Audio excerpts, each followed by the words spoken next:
Good morning, everybody. Thanks for joining us. My name is Kelty Garby, and I'm Executive Director of Texas Rural Funders, and we're excited that you all are joining us for Power Your Proposal. This is a brand new resource, and I'm going to invite my colleague, Evan Wollstonecroft, our Program Manager, to kick us off. Good morning, everyone. So if you're not familiar with us, we are Texas Rural Funders. We are a membership organization of philanthropy dedicated to rural Texas. And that includes the full gamut of everything that you also do for your communities across the state. That includes education, health, natural resources, the environment, nonprofits and philanthropies serving older adults, young children. Our sort of central purpose being to help mobilize the power of philanthropy to strengthen rural Texas. And so, in terms of what that means that we do, we are a source of information. We're a resource to all of you. And that includes data, resources, tools, information on grants that we send out monthly through our newsletter, The Roundup, our Grants Hub, and webinars just like this. For funders, we're a source of learning to discover new, exciting projects and innovative approaches to rural Texas and the nonprofit work that you do. Yes. So there are a number of ways that you can learn more about webinars like this, other resources and tools that we share through the network. First up would be signing up for the Roundup, our monthly newsletter. I'm dropping some links in the chat now. This goes out mid-month, and this includes events, professional development opportunities, roles in rural Texas, and other ways to connect with your peers across the state. One of these is a link to our Grants Hub. And so this is a monthly database that we update. It is free, it is downloadable, it is searchable. And you'll see on the next slide that what we do is we take a snapshot of federal, state, private grants, including deadlines, what issue areas they cover, a little bit about what some of the maximum grant range might be, so that nonprofits like you can make some determination around, is this an opportunity that can help me bring my mission forward? In addition to the Grants Hub, which focuses on funding resources, we also have informational resources, as I mentioned. So our newsletter is a great source of information that then goes on to live on our website as sort of a living library that gets updated throughout the year.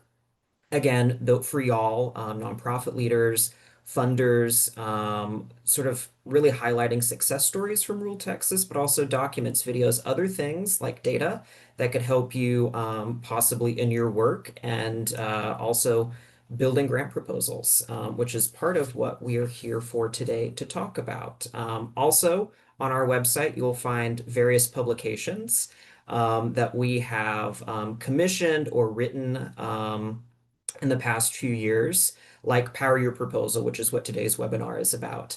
But these toolkits, these guides really sort of cover a large range of topics that could be applicable to your work or your communities, from broadband to libraries to working with community development, financial institutions to workforce development to sort of the ABCs of fundraising. And Kelty is actually going to talk about our newest one, Power Your Proposal. Thanks, Evan. So we created our Grants Hub a couple of years ago, and the goal behind the Grants Hub was for us to apply what we understand about fundraising and to hopefully lift burden for communities and nonprofits, and do some of the prospect research. So we spend a fair amount of time each month making sure that that list of grants on our website is updated. And then we realized it would be very useful for people to have a companion resource, because some people have never written a grant or have maybe tried to write one grant or are working in new teams or across multiple organizations. And so that's why we created Power Your Proposal. We have an amazing group of 48 philanthropic members of Texas rural funders who have a wealth of information and resources that we drew on when creating this resource. And so our goal was to make it really easy to use, um, and to help you all both understand the different types of grants, how to have on hand the most commonly needed information for a grant. Another piece was there are things that funders wish you all knew. So we incorporated some of that. And then there are also a set of other grant development resources. There are a number of nonprofit management centers or grant centers in Texas that are included. Um, and I think the other piece is once you get a grant, um, knowing what to do and what the next steps should be.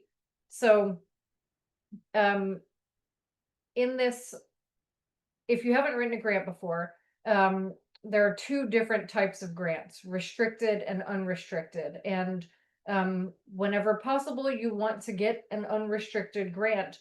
That being said, restricted grants that go to things like a brand new program or one that you've had running for a while, or if you're doing a capital campaign or have a one-time need or project, um, those grants that are restricted for certain purposes are still extremely useful.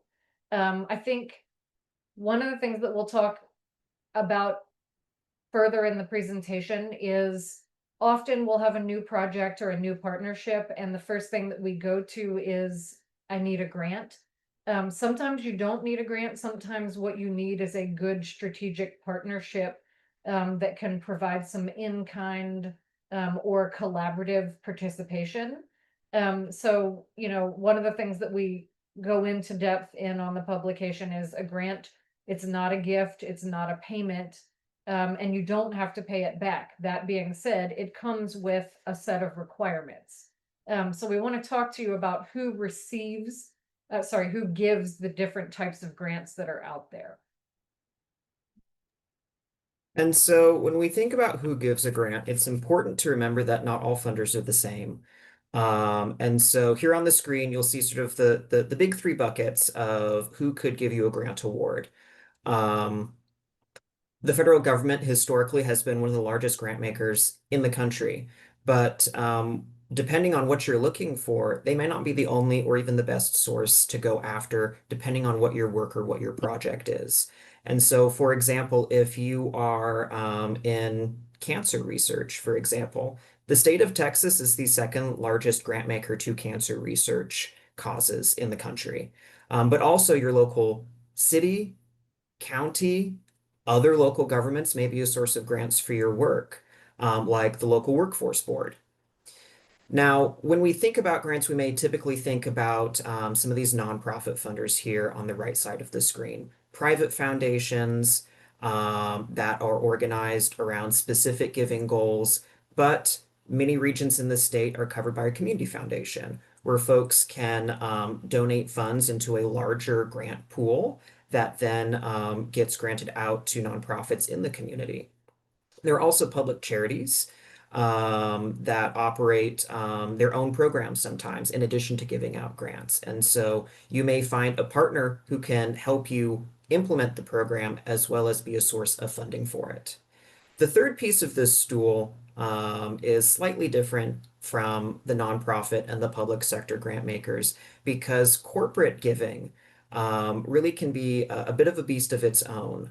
Many corporations have their own giving programs that are often tied to employee volunteering, where their employees live and work or where they may have facilities. Some corporations also set up their own foundations that have their own formal deadlines and grant cycles that go through a formal staff structure, maybe instead of just talking to your local corporate social responsibility lead at the company. But Kelty is going to talk to us a little bit about finding the right grant once we understand who is giving grants. So you may have a project that could have government, private, and corporate funding. So it's a matter of sitting down and thinking about what are the different components of my project and who funds in my area. And so we really recognize that in some rural areas in particular, there are not as many funders local to you. Um, one of the things to think about is, do you fall into a larger service area for a community foundation? If not, what are the statewide funders or government agencies that might fund your type of project or your area? So, what you see in bold on the screen here is 3 pieces of advice. So if you have local foundations, connect with them and find out what might be possible. Another piece, and this is kind of a not so well kept secret among fundraisers, is people tend to look at peer organizations and go look at the donor lists or the annual reports or the 990 reports of peer organizations to find out, is there somebody funding similar work who I haven't thought of as a potential funder? And then finally, ask your board members. So even if the board member doesn't have a direct connection to a particular foundation, they may have a different network um, or an ability to connect with some other organizations and find out if there's a potential funder. A moment ago, I talked about how you may want to think about your project, whether, some people think I'm a school district. I will go for a grant from the Texas Education Agency, but there are different ways that you can, I call it slicing and dicing. There may be a more professional term for it, but the idea is to think about your project. And I'll give you an example. I worked at a performing arts organization.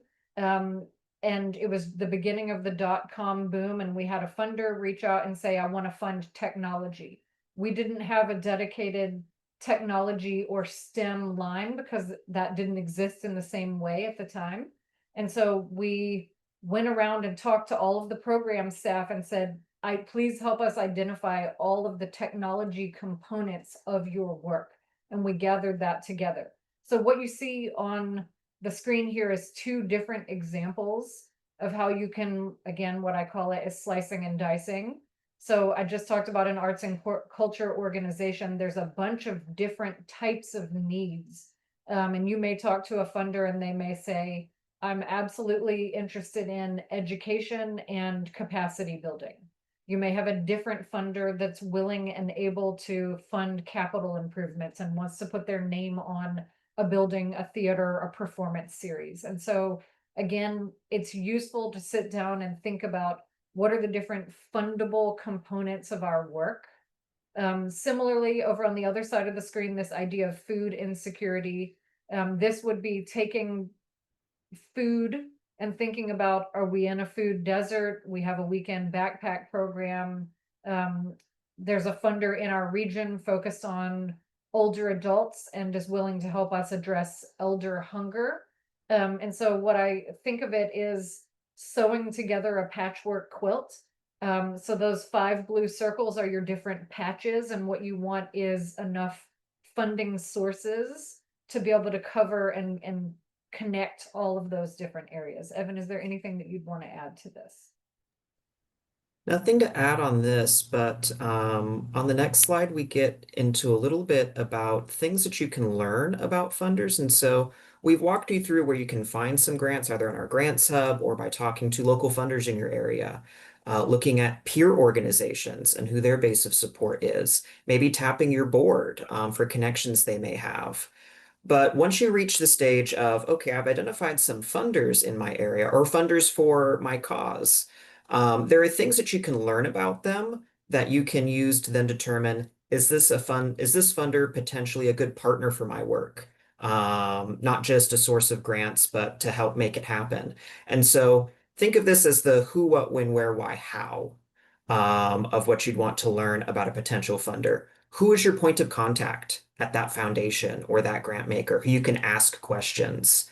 What are some other grant making priorities? As Kelty mentioned on the last slide, there are a number of different ways that we can frame our work or tie it to things that a funder may focus on in their mission or their grant making. What are they so that we can start to understand what connections that we can draw? Where do they make grants? Many funders are place-based. They focus on a specific set of communities or counties or a region of the state? Do you fall into it? If not, are there other funders in your area who are doing similar work? When we think about some of the nuts and bolts of what you'll have to do to submit a grant, always remember to get information on when their grant cycles and deadlines are so that you have time built into your work plan to do this research, write the grant, and get it in on time so that you're not falling behind any deadlines. And of course, thinking about some of the how. How does this funder receive applications? Are they mailed? Is there a grants portal that you'd have to submit your materials online? Is there some other, maybe more formal or less formal way that they would prefer to receive your information? Understand that so that you can then again get familiar, say, with the online portal. If you run into issues, you can get in there early, ask them questions, help troubleshoot so that again, you're not running up against those deadlines. Think about and ask how will they evaluate the application, some of the criteria that they use to sort through other proposals so that as you're writing, you can incorporate some of these insights into your submission so that it can help stand out from some of the other proposals. And of course, how much do they give? Our work runs on charitable donations as nonprofits. And so if we're going to go after a funder, we want to make sure that this is a partnership that can sustainably resource our project. We should ask for what we need, not what we think we may be able to get. So that we aren't trying to shrink our project or grow our project larger or smaller than what it actually needs to be to succeed. Now, taking all this information, as Kelty and I have mentioned before, we come from a fundraising background. And so part of how we've built these tools alongside some of our thought partners is really taking some lessons learned we had as grant writers, as fundraisers, as folks working in nonprofit development. And so if you're going to gather a whole bunch of information about funders, about where they are, what they give to, how much they might give, make sure you're tracking that. Many of our nonprofits, especially in rural areas, are working with a small and mighty team. We may not have a CRM database. That shouldn't stop us from tracking this stuff, say, in a Word document or Excel, where we can list out who we've talked with, what the deadlines are, how much we asked for, and when reports are due if we've gotten the grant. Also, if you're working through an online application portal, it's probably not a great idea to draft it directly in the portal. Maybe your computer might die, you may lose internet connection, maybe there's something funky going on with their online portal that day. We don't want you to lose your work. And so it's always a good idea, and this is probably obvious to all of you, but draft it in a Word document first, proof it, edit it, get it to what you'd like. That way, all you have to do when you go into the online portal is copy and paste. And that way, just in case the online portal doesn't have maybe an easy or user-friendly way of saving what you just submitted, you already have a copy word for word of what you've written and given to the funder. That's also really useful when you get a grant to be able to go back and read, this is what we said we were going to do when it's time to write your grant reports, Mhm. or if you are able to reapply again to the same funder, or if you're looking to take that proposal and take the project to other funders, you already have done a lot of the work, so you have it saved in a Word document. Um, so there's a number of ways to get connected to funders. I think one of the things that we wanted you all to think about is the fact that cold applications often don't get funded. And I think the way to think about this is when I'm writing a grant to a foundation, that program officer who is carrying your grant forward is taking it to the board and is saying, this is an organization and a project that I think will be successful and that we should give money to. So your program officer is putting their name on the line to vouch for that organization or project in many ways. And so what I think about when I'm writing a grant is I want to give my program officer as much useful information as possible to make their job easier in making the case for me. And so I think the other piece is you want to learn about what the organization you're applying to is looking for. I used to administer state grant dollars at the Texas Education Agency, and I would have people call a week before a very large application was due. And I wanted as many school districts to receive that grant as possible, but there were certain things where I knew it would not be possible to throw together an application within 1 week. And so we had technical assistance and ongoing training that you could participate in. So I would often say, here's a list of questions. If you can answer all of these, then you're ready to fill out the application. You should do it. If not, you should go to technical assistance. And what I would see is the next grant cycle, very successful applications from people who had attended the technical assistant. So if a funder gives you access to technical assistance or training, or is sending out a newsletter, take advantage of those opportunities.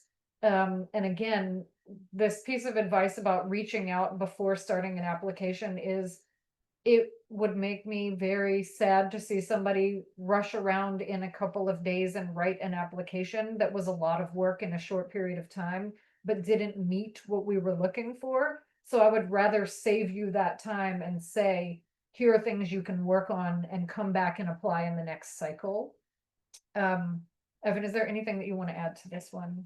Yeah, I want us to come back to this idea here at the top of the slide, that funding starts with familiarity, as in life, as in nonprofit work, as in business. Folks do business with people that they know. And so these aren't just a way of you preparing the program officer at the foundation you're applying to with information about you, with familiarity about you. It's a way of getting them on your radar. Funders can't fund projects that they don't know about. And so these are some strategies, not just to prepare your program officer to represent your project at their board meeting for approval. It's a way for you to get on the map, so to speak, in the first place.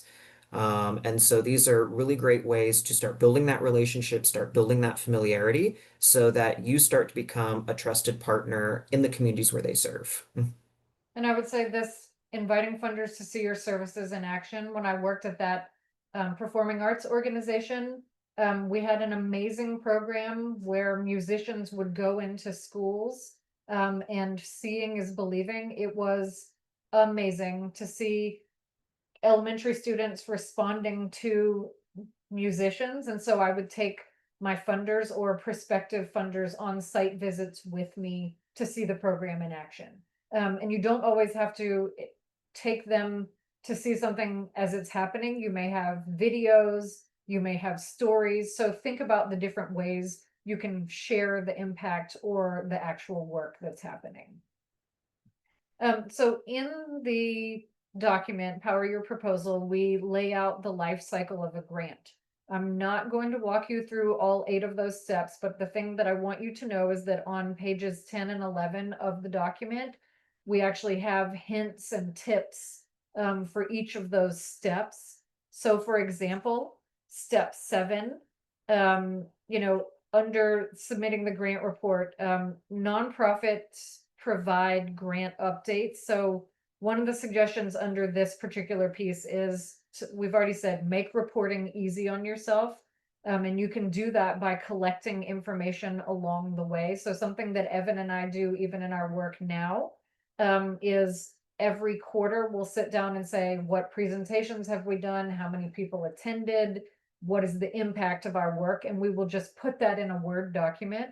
And so when it comes time to write a grant report, it is so much easier because we don't have to think back over 6 or 12 months. And so that can be successes, challenges, lessons learned. Another piece of advice is, if you get a grant and complete it, you want to ideally build a lasting relationship with a funder because it can open doors to new support. And so one of our suggestions is to get creative with thank yous. This can start at the beginning when you get the grant, but also at the end. So the idea of videos, impact stories, social media shout outs, if that's something that would be meaningful or useful. Um, I had a project that was in 5 parts of the state, and we had a graphic note taker just create a map. And we showed who each of the grantees were and what the focus of their project was. And I just printed out a color copy of the map and sent that to my funders as a thank you. Evan, is there anything that you want to add on the life cycle before we move on? One of the ways that we've built out this visual is to really try and sort of help folks understand that the life cycle isn't one-sided. There are parts that we own as nonprofits and parts that the funder owns for due diligence and review. And so as we move through the cycle from submission to review to hopefully an award and a contract and then an ongoing relationship, it's something that both the funder and the nonprofit carry together as partners. And so we want to make sure that y'all have the knowledge and are equipped with what that might ask of you. So that hopefully this becomes an ongoing relationship as well, that this isn't just a one and done funding partnership.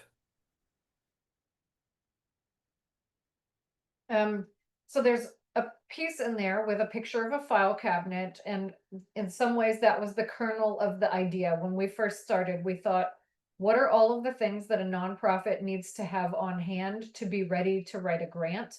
And as we started working through this list, it grew into something much larger called Power Your Proposal. But in the publication, it goes into detail on each of these items. There are a couple I'm going to highlight today. So the first one is the evaluation plan. It can be very overwhelming. I have only, in 20 years, I've probably worked on 2 fully funded evaluation projects that had evaluation. So most of the time we are collecting either data or stories of impact along the way. It is helpful to be systematic about that, even if it is, I'm going to put all the stories in the same Word document, or I'm going to make sure that we count the number of people we serve in the soup kitchen every day. But you want to start with thinking about what can you measure that's not too heavy of a burden. um, you start with your baseline. So were we serving 0 people or were we serving 10? And over the course of the grant, can you say, now I've served 300 people? That's useful information to show that you've increased your service. But again, it can be useful to collect the impact stories, because those show I served 300 people and here is how it changed their life experience. Similarly, the program budget with narrative, a piece of advice that I always give when I'm reviewing grant applications, I read the narrative and then I go look at the budget to see, does what they put in the budget match what they said they're going to do? So in my opinion, the truth is always in the budget. And so you really want to recognize that the budget tells a story. So if you tell me you're going to feed 500 more people, and then I look at the budget and you are buying a computer or 2 computers, I'm going to want to know how or why. There's nothing wrong with buying computers, but is that the most direct route to feeding 500 people? It may be, but I want you to explain that. We do include a budget template on page 20 of the document that comes from one of our funders. There are many others you can look at, but we thought this was very straightforward. um, and then there's a separate list of other things that funders may want. And again, I shared earlier that funders are looking to see that this is an organization they can vouch for and that's going to do what they say they're going to do. And so having bylaws or an organizational chart or partnership statements, some of those things really can help make the case. I will tell you, I was reviewing a grant at the state agency, and the letters of support absolutely swayed me, because there were so many partners in their own language saying, this is why this school district needs this program, and this is how we will work with them. that I could tell there was complete buy-in across many, many parts of the organization and the community. Evan, is there anything that you want to add to this? I actually think that this is a great segue into the next slide about some commonly asked questions that may come up as you're thinking about preparing your grant. And so on pages 17 and 18 in the document, we cover sort of 9 big questions. Maybe you could think of these as FAQs that you may stumble upon as you're preparing a grant proposal, submitting it, thinking what to do if you did or didn't get the grant. And so thinking about this conversation that Kelty just led us through around budget narratives, it's important to remember that grants can pay for things like building expenses, technology, salary lines. You just need to check the guidelines from your funder about what are some allowable expenses. Many grants allow for indirect costs, and that is a fun word that can mean administrative salary. There's typically an acceptable amount of your budget that you can charge to this administrative or indirect line. It's typically 10%. That's going to be outlined in your contract. And so if it is, be sure to include it in your proposal.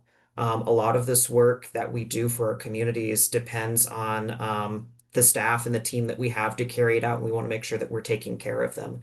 And oftentimes, some of these non-program related expenses, like administrative, like salary, other indirect costs, are how we do that, how we ensure that we're taking care of our team so that they can help take care of our community.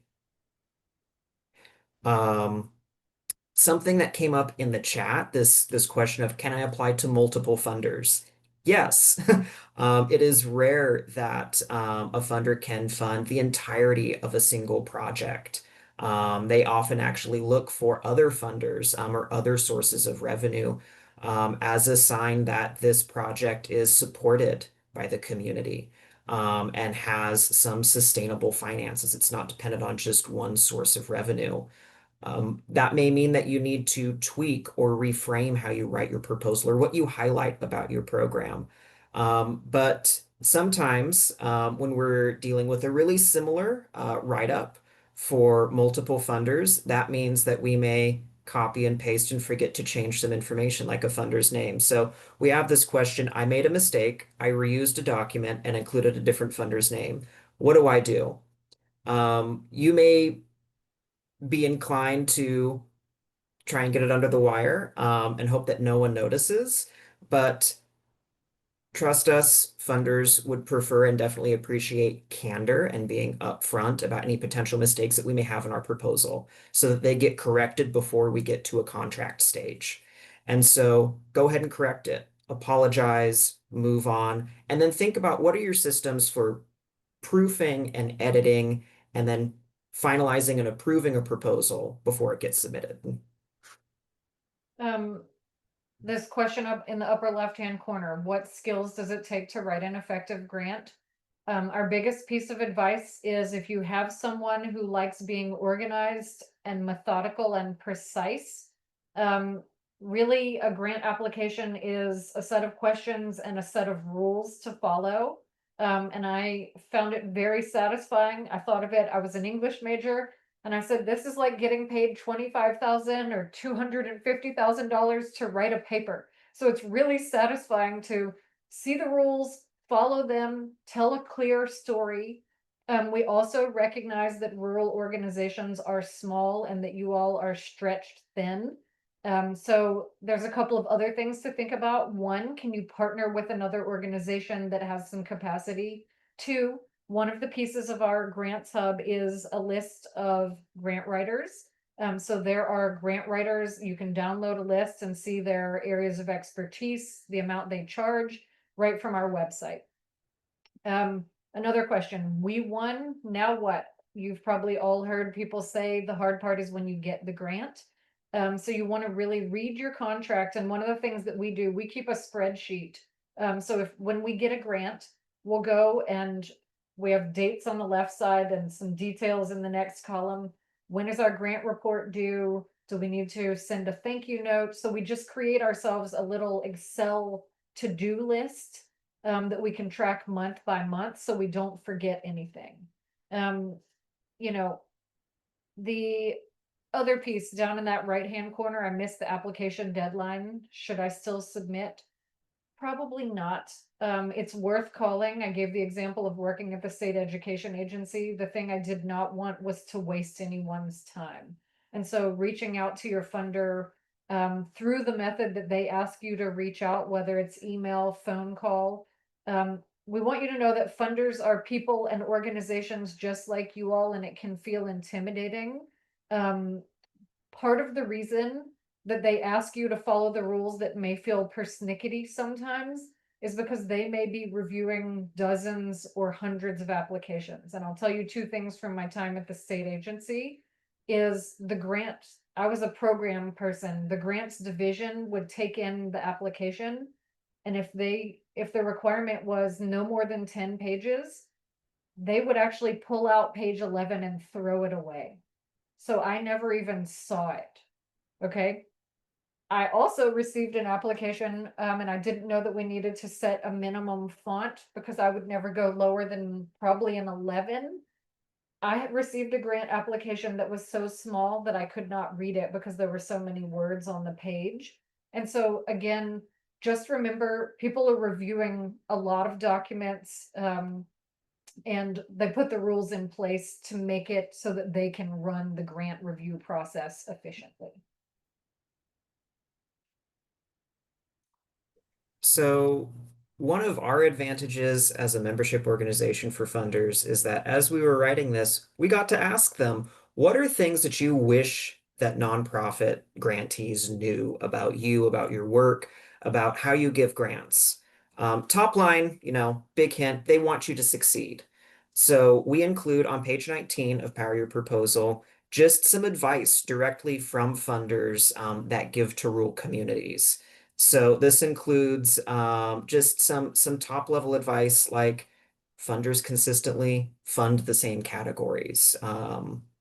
And so though their giving priorities often reflect the source of wealth for the foundation or the original benefactor or the current principal of the foundation.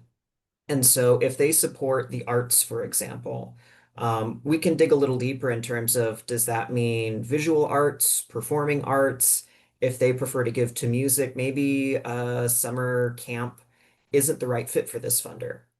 Um, as always, we hear that funders want to remind their grantees to do their homework. So, not just on the funder, but on the topic, on the issues that your work as a nonprofit is trying to treat and solve within your community. And so, really demonstrating in your application why the problem exists, who else is working at it, either in your community or regionally or partners across the state. What solutions have been tried already? What other perspectives have you considered? And based off of that information, what makes your approach potentially the strongest strategy to date? Of course, as Kelty mentioned, we want to make sure that we're also taking care of the folks who are reviewing the grants. And so we need to pay attention to word limits that are in place to make the caseload manageable for review. But also, and Kelty's going to get into this a little bit on the next slide, but sometimes what a funder can help with isn't always money. Maybe you're outside their giving area. Maybe they have limited dollars to give out this year. But funders, as a partner, not just a source of revenue, as a partner can do more than just give a grant. They can introduce you to others who share your mission, whether that's another funder or another partner in your community. They can give feedback on your proposal to another funder. They can invite you to professional development sessions or technical assistance. They can connect you or maybe the leadership of your nonprofit or board with professional coaching. There are other ways beyond funding that a funder can help you build the capacity of your organization. And so, as we're writing grants, as we're researching funders, as we're thinking about what we need to carry our mission forward, there are other ways that philanthropy can help you achieve that mission that isn't necessarily tied just to dollars. And the last thing I'll share related to that, this bullet that your organization doesn't need to have everything figured out, that you just need a solid plan. Again, funders are people in organizations too. I've worked on 3-year grants, both on the funding side and on the grantee side, where something big shifted during the period of the grant. And so we recognize that over 3 years, staffing can change, or big things can happen in a community that may shift priorities. I had a grantee one time where you were required to have a workforce partner. We went through a planning period. When it was time to move to implementation, their workforce partner just stopped returning phone calls. It was challenging to get workforce partners at that time. And so we work together to figure out who are other potential workforce partners. And so again, what you put in your grant proposal is your best idea at the time that you're writing it, but you can always shift it, and sometimes funders can help you figure out how to shift it. So I mentioned earlier that sometimes we think that we need a grant or dollars when what we actually need is a partnership. And there's some really interesting, we do site visits for Texas rural funders in different parts of the state every year. We've been to some rural communities where the one community organization was moving out of a building into a larger space. There were some renovation dollars available to turn this old space into a beautiful new facility for another organization. So while grants are a really useful tool, there may be in-kind support, um, whether that's sharing a mailing list or volunteers. Or one example that Evan and I love to give is about a rural library that had some facilities challenges. And they realized that there were a number of retired individuals involved with the library with building expertise. And so they gathered those people together, and that group of people became their facilities committee and helped them begin troubleshooting some of the things that the library was working through. So there's many things that you can get from partners. That being said, we would not have created Power Your Proposal if we didn't think that grants were also an important resource. So our big pieces of advice, um, and I think this applies both to partnerships and grants in some ways, is to start small. So if you haven't worked with an organization or done a grant before, what is one thing that you can work on? Humanities Texas has a really great grant of up to $2,500 with a rolling grant application, that funds many humanities related activities. And it's a newer grant, so I always recommend that as something to look at. When you're working together with another organization, um, Texas Rural Funders has had policy and programmatic partnerships. It can sometimes be hard work to work with partners. So what we always ask ourselves is, what's um, the unique value add of each organization? What are we working on together? And then are there things that are in bounds for our two organizations as a partner, or are there things that we recognize that Texas Rural Funders is going to work on separately that our other partner is not? Evan, I want to see if you have anything to add before moving to our resources and our Q&A. Well, I'm seeing some exciting questions in the chat, but folks, Kelty and I are here as a resource. Dropping in the chat one more time, just the link to our newsletter, to our grants hub, to rural resources on our website. We're here as thought partners. And so Power Your Proposal is just one resource that we can provide, but we'd love to open up the floor to any questions you may have. And Kelty, I wonder if we might want to start with a couple questions we got earlier on from Jorge around collective agreements. I haven't seen them, so let's see what they are. Is there a resource that helps grant writers learn what future collective agreements will look like as smart contracts? Jorge, do you want to tell us a little bit more about what you're thinking there. I want to make sure I'm answering your question correctly.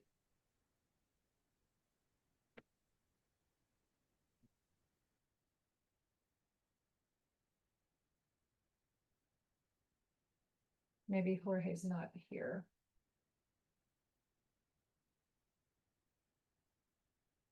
Okay, I'll move on to Terry's question. So Terry, you asked, does one join Texas Rural Funders to use one-on-one consulting? So we're a membership organization for funders. And so how we were able to create this resource is the funders that are members of Texas Rural Funders helped us create it.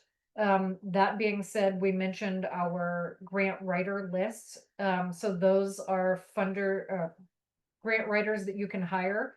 There's a whole page in the document that lists things like the grant center at UT Austin, Candid, which is a really great online resource. And if it is useful to you, we are always happy at Texas Rural Funders to answer your questions, give you a pep talk, give you some feedback. So we don't do full grant writing, but if you need help getting started or shifting to a new direction, we're here and available for those kinds of questions. Are there other questions?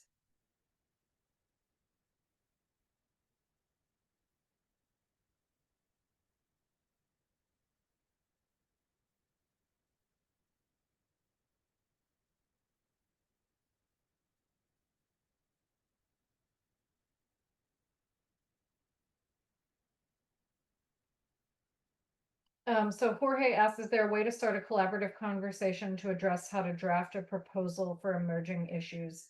And I don't know if you're thinking collaborative conversation with Texas Rural Funders or with partners.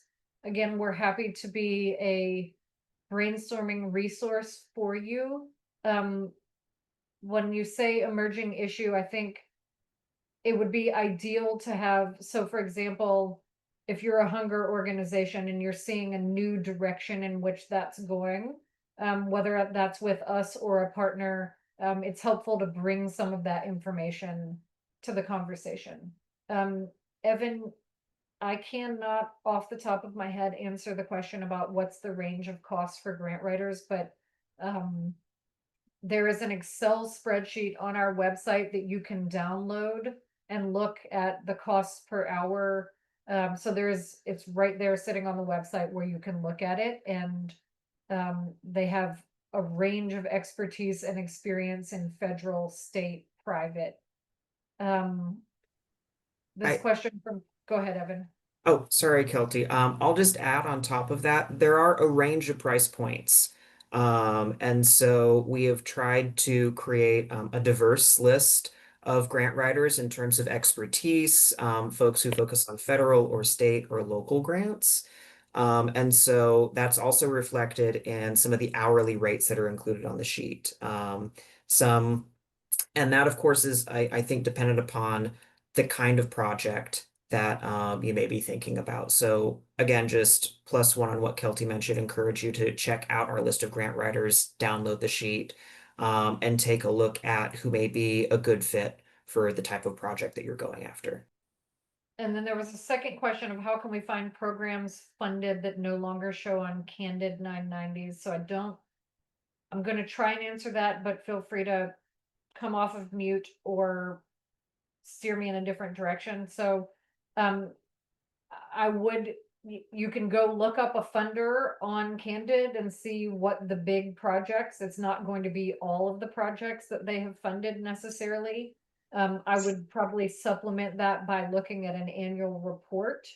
But the other piece is if I were doing prospect research just to see who funded it, I'll give you an example. Somebody wrote to us to ask a question about funding playgrounds. It was unbelievable when I started Googling Playground Grant Texas, how many playground grant resources there actually are out there. And that's because playgrounds are very expensive. And so the people that install them want to help you find grants. So I Okay, think that answers your question. it does not.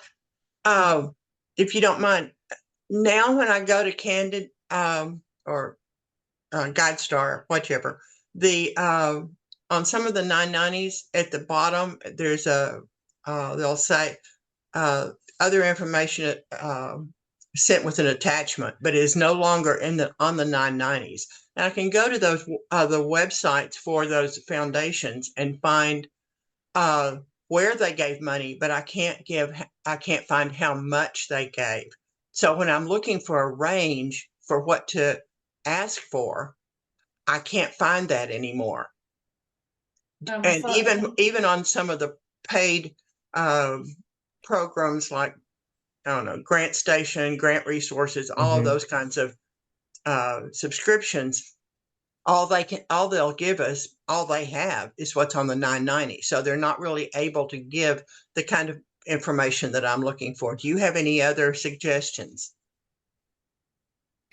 Well, Kathy, you're talking about a common and unfortunately frustrating problem now with how some of these 990s are now filed. It doesn't affect all funders or all foundations, but definitely I know exactly what you're talking about. It's that little note that says see schedule, whatever, for grants that were awarded this year, and you scroll down and it's just not there. And that's on Foundation Directory and Candid, and even on ProPublica has a wonderful nonprofit explorer where you can do a keyword search by name and filter by state for a specific foundation you're looking for. Unfortunately, Kathy, just from my own personal experience, my workaround for that is trying to find the indirect ways for finding the information, because it really isn't out there in open sources, even if you do get access to a database. And so that may be looking at similar nonprofits to your own, or that you know for sure that funder has given to, and doing some digging through their annual reports, as Kelty mentioned, looking at the 990 for what phone number do they list. If this funder doesn't have a website, is there a way that you can actually contact them to ask them some of these questions? Because that is a question that funders, I think, are prepared for and do expect, in terms of what is a typical grant? Is it a percent of my budget? Do you have a maximum that you give out every year? Um, Unfortunately, yeah, the way that some foundations now file their taxes has changed how we can get information. And so I think part of the solution, unfortunately, is just getting a little bit more creative with how we can find the information through other ways, even if it is maybe less precise than having the number right in front of us. well, and what I would say is sometimes what's on the taxes is not as precise as if you were able to get on a mailing list, look at an annual report, or have a foundation with a conversation with a program officer. So, though Evan was saying, unfortunately, I would say reach out to the funder.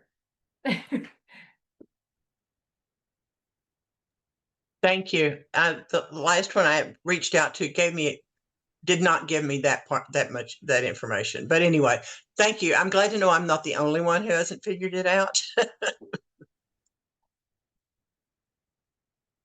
We have time for about one more question if there's any last question. I have a question. What would be your suggestion? If we've been funded by this one funder for years, and then all of a sudden they quit funding us, and we've reached out to them time and time again asking for feedback, and non-responsive. So, do you have any strategies or tips on how we can? I hate to use the word get back in their good graces, but because we have no idea why they quit funding us. Um, that's a good question. So I'm going to brainstorm out loud here. So what I would say is, depending on what type of funder it is it possible that there was a change in strategy? Is it possible that uh, at the board level, a decision was made, we're going to fund all new organizations this year and not the ones that we've been funding before?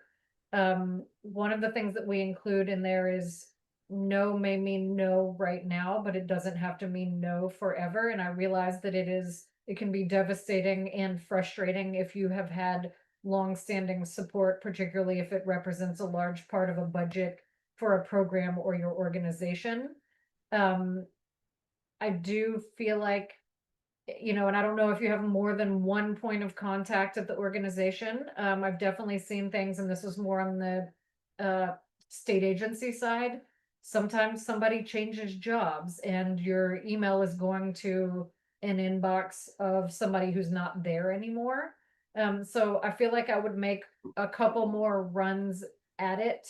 But then there may be a point at which it's good to take a break for a while and figure out, can we seek funding from somebody else? So I realize that may not be a fully satisfying answer. I don't know if Evan has additional insights he wants to add. So, I mean, Kelty, everything you said is I feel completely true. I would also add that, we can think of, and we do in the Empower Your Proposal, of grants have a life cycle. That is something that we can sort of forecast and predict and build into our work. Funding relationships can have a life cycle. You can imagine that maybe as 10 years. And organizations go through stages of life just like people. And so a funder may have funded you for 5, 10, maybe more years, but in that time, we should also consider their board has changed over. Their program officers and their leadership may have changed. Their strategic plan that guides their giving may have changed. And so, just as our work evolves over time, the partners that we work with, the programs that we put out into the community shift with different needs. Funding priorities at a funder also shift. And so right now, where the funder may not be fully aligned with what you do, just naturally, organically, because they have sort of started to change where some of their focus is. That doesn't mean that there aren't other funders out there for your work. And so part of our goal in creating Power Your Proposal is really trying to help give you all some more ideas, some more tools for how to connect with those other funders that could give a grant to your work. That's my 2 cents, Kelty. So we will follow up with a copy of the recording, a copy of the PowerPoint. Feel free to reach out to us if this is useful and you want a virtual presentation for your organization. Our goal is really to get the word out about this new resource. If you see things that you feel like could be added to it, we are open to your constructive feedback. So we're here. We want you to get grants. We want you to apply for grants. So we appreciate everybody taking the time to join us today, and stay tuned for an email with all the resources.